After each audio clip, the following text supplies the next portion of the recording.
Kita mungkin tes satu tes.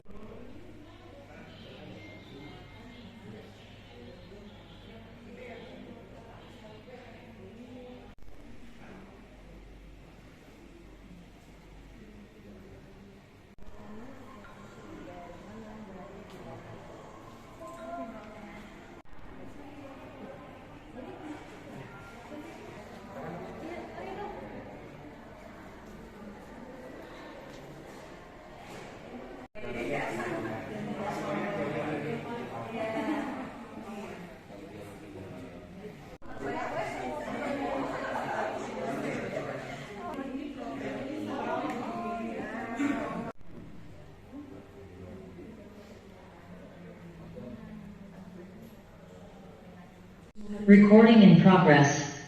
Dr. Rio MH. Yang kami hormati pemateri hari ini dari Universitas Airlangga, Profesor Dr. Suryani Dian Astuti, SSI, MSI.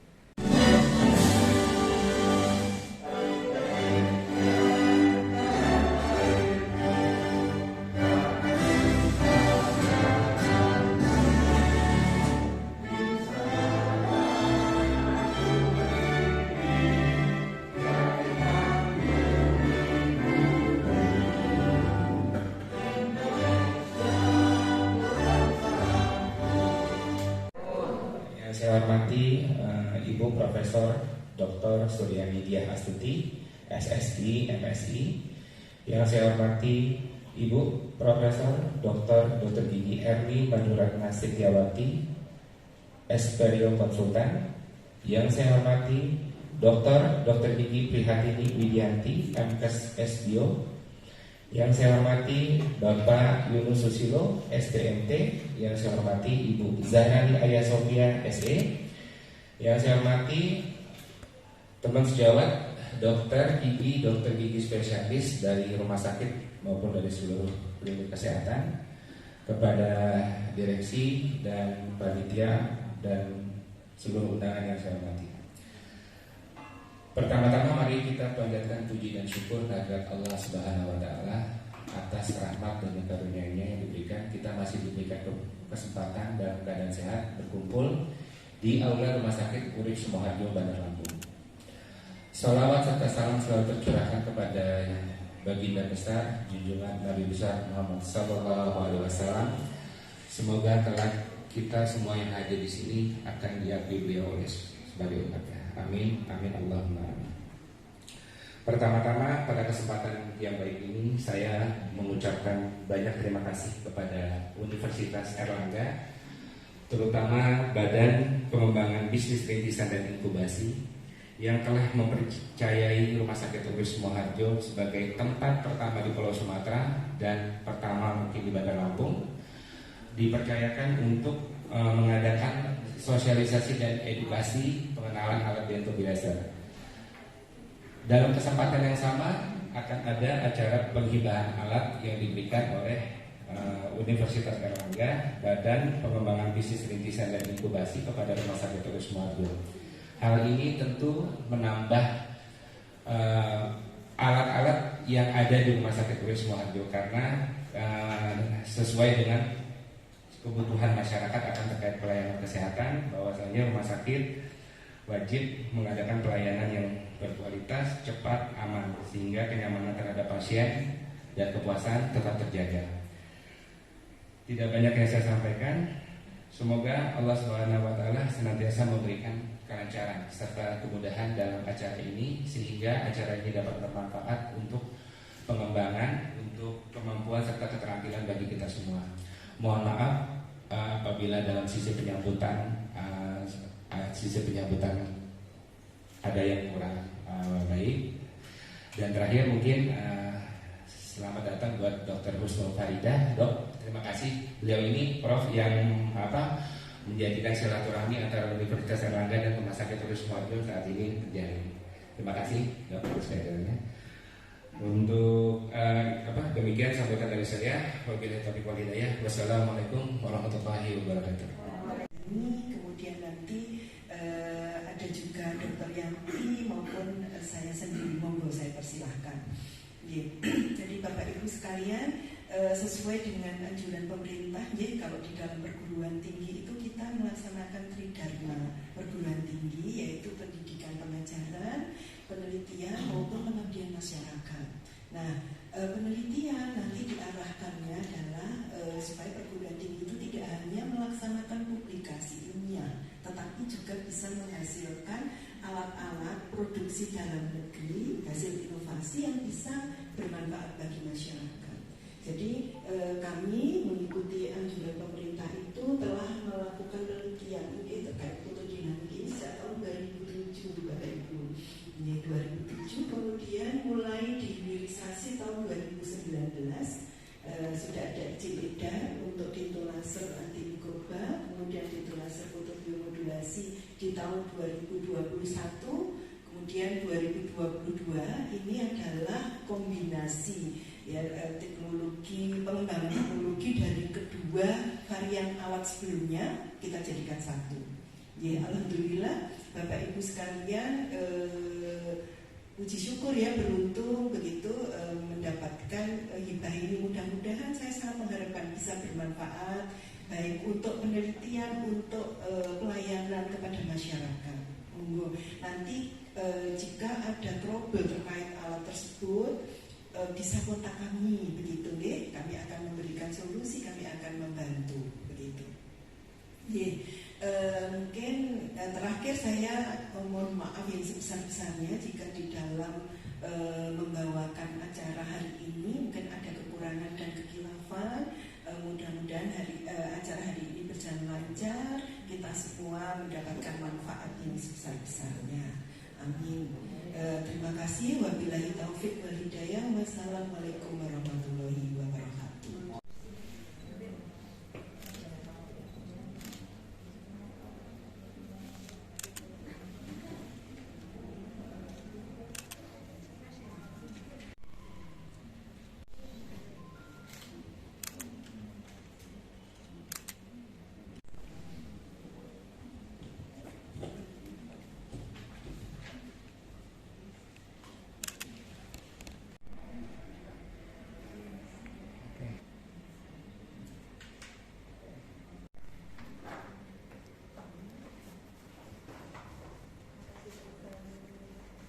Baik, kemudian untuk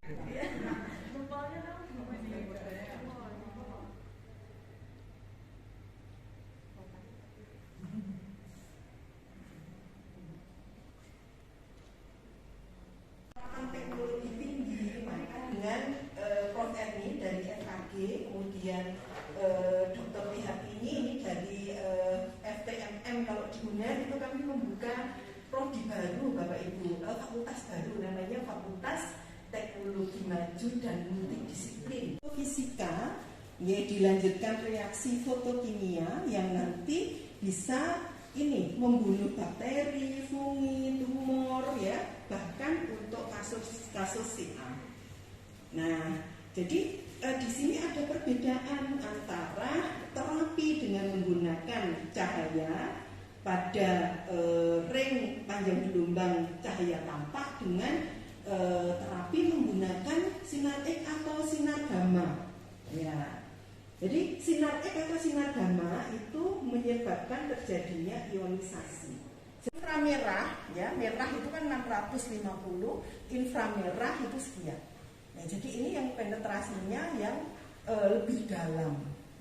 Jadi energinya kecil tapi penetrasi ke dalam kulit lebih dalam. Meskipun kedalaman penetrasi ini dipengaruhi oleh frekuensi. Nah, disebut eksitasi seperti ini, Bapak Ibu nih. Nah, dia akan tereksitasi pada tingkat eksitasi yang lebih tinggi, kemudian turun lagi. Dalam proses ini dipancarkan gelombang elektromagnetik, ya. Dapat diterima di sana, slide-nya sudah terorbit. Sudah kasus bidang mulut dan karies. Laser penggunaan laser ini merupakan merupakan salah satu terapi yang sebetulnya sudah cukup lama diaplikasikan di bidang kedokteran gigi. Artinya perdarahan yang disebabkan itu tidak masif gitu ya, artinya bahkan mungkin sangat-sangat minimal gitu, sehingga ini juga akan membantu proses perawatan yang diperlukan pasca operasi dan sekaligus juga penyembuhan yang diperlukan. Sel, kemudian melalui peningkatan produksi ATP dan peningkatan aktivitas nitrik oksid dan reaktif oksigen spesies. Maka nitrik oxide ini sebagai vasodilator dan CROX ini juga mempengaruhi jalur sinyal fisiologis respon inflamasi. Mengenai penata-laksanaan kasus-kasus periodontik endodontik, ya, hanya sekitar 27 sampai 37% ya kalau parah. Sehingga kalau kasus perio yang parah, maka harus dengan perawatan regeneratif periodontik. Antimikroba ini penting banget dalam perawatan endodontik. Penelitian tentang Faecalis tadi itu dilakukan secara in vitro atau di lab ya. Maksudnya kalau misalnya semakin sering alat itu dipakai, apakah akan mempengaruhi efektivitas dari alat tersebut. Terus yang kedua, saya sempat membaca sepintas di fungsi alat ini, salah satunya adalah untuk membantu penyembuhan luka pasca trauma jika terjadi kecelakaan ya Prof. Nah, terus menyembuhkan dari beberapa penyakit infeksi pada mulut dan gigi. Yang kedua, mempercepat penyembuhan pasca ekstraksi gigi dan operasi. Yang ketiga, infeksi pada kulit. Dan yang keempat, terapi akupuntur dan fisioterapi. Yang ingin saya tanya, terutama dengan kita di polinastrat gitu. Ya, kita bagaimana mekanisme fotobiomodulasi. Jadi dia memang merangsang. Yang kita lakukan itu umumnya menggunakan titik akupuntur. Ya, titik akupuntur memang kita diagnosis dulu sebenarnya strukturnya disebutkan apa, kemudian kita terapi dengan laser. Pada titik akupuntur tertentu dan menunjukkan adanya perbaikan di sana. Medical Center di Lampung Tengah. Jadi sebelumnya saya merasa mikroba khusus kepada bakteri. Jadi untuk semua jenis bakterika.